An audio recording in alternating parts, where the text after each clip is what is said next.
नमस्कार, dB live Chhattisgarh में आप सभी का स्वागत है। छत्तीसगढ़ की तमाम बड़ी खबरों के साथ मैं हूं रेशमा। आइए देखते हैं आज की सुर्खियां।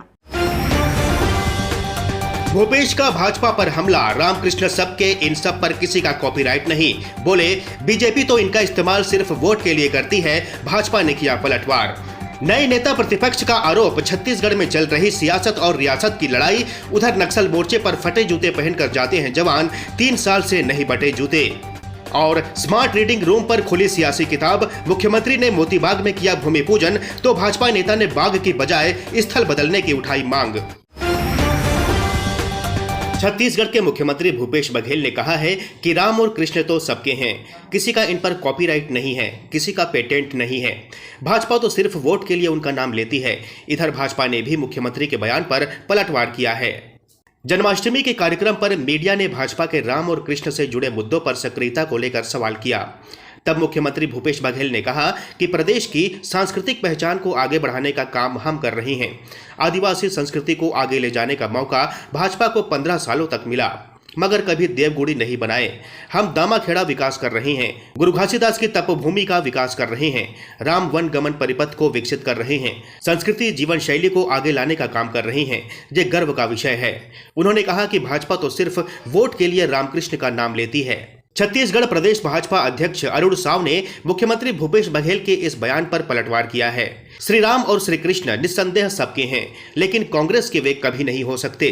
सीएम बघेल को यह याद रखना चाहिए कि उनकी पार्टी ने ऊपरी अदालत में बाकायदा हलफनामा देकर श्री राम को काल्पनिक बताया था। ये वही लोग हैं जिन्होंने श्री राम सेतु को तोड़ने का खाका तैयार कर लिया था, जिन्होंने श्री राम जन्मभूमि पर मस्जिद बनाने का वादा कर दिया था। ऐसे लोग अगर आज श्री कृष्ण और श्री राम पर दावा जताने आ रहे हैं तो इनकी विवशता समझकर इन पर दया ही की जा सकती है। छत्तीसगढ़ के नए नेता प्रतिपक्ष नारायण चंदेल ने कहा कि प्रदेश बदहाल हो रहा है। बदहाली का अंदाज इस बात से लगाइए, मुझे एक पुलिसकर्मी ने फोन किया और बताया कि हमें 3 सालों से नए जूते मोजे नहीं मिले। नक्सल मोर्चे पर जवान फटे जूते पहनकर जाते हैं।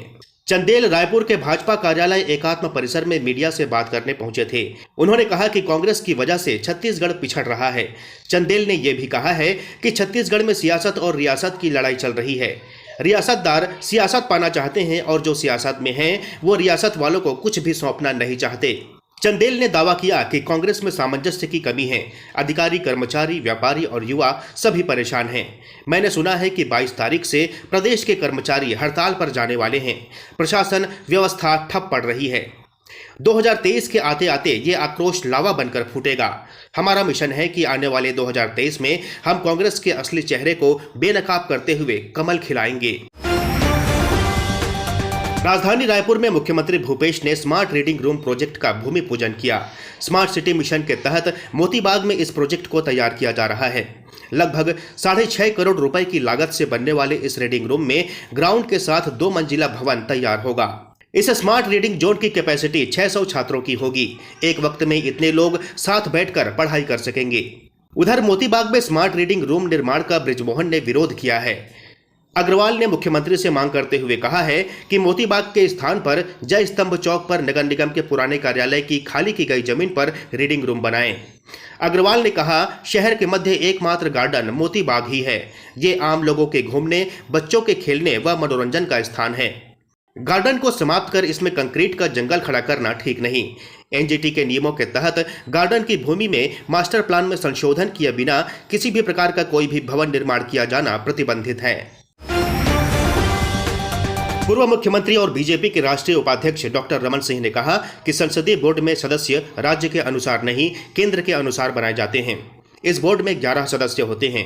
उन्होंने कहा, भूपेश बघेल को छत्तीसगढ़ बीजेपी की ज्यादा चिंता है, वह अपनी पार्टी की चिंता करें। दुर्ग भाजपा कार्यालय में पार्टी की संभाग स्तरीय बैठक के बाद पूर्व सीएम रमन सिंह ने कहा कि कांग्रेस पार्टी में एक परिवार का राज है।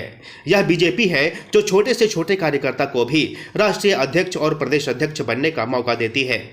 उन्होंने बताया कि बैठक के दौरान राज्य की भूपेश सरकार को नीतियों पर घेरने के लिए विशेष रणनीति बनाई गई। बैठक में प्रदेश अध्यक्ष अरुण साव, नेता प्रतिपक्ष नारायण चंदेल सहित संगठन के पदाधिकारी मौजूद रहे। छत्तीसगढ़ के बस्तर संभाग के कुछ जिलों में मौसम विभाग ने भारी बारिश की चेतावनी दी है। इस बीच गोदावरी शबरी नदी का जलस्तर कम होने से 11 दिनों तक बंद रहा नेशनल हाईवे 30 अब खुल गया है। बता दें कि तेलंगाना के भद्राचलम में गोदावरी नदी में बढ़े जल स्तर की वजह से शबरी नदी में बैक वाटर की समस्या बनी थी। इसी वजह से कोटा से लगे आंध्र प्रदेश के वीरापुरम में NH-30 जलमग्न हो गई थी। सड़क पर लगभग 6 फीट पानी चढ़ गया था, जिससे कोटा के रास्ते छत्तीसगढ़ का आंध्र प्रदेश और तेलंगाना से संपर्क टूट गया था। 11 दिनों तक सड़क के दोनों तरफ वाहनों की लंबी कतार लगी रही। आवाजाही शुरू होने से बाढ़ के पानी में फंसे वाहन चालकों को अब राहत मिली है। फिलहाल इस बुलेटिन में इतना ही। देखते रहिए DB लाइव। नमस्कार।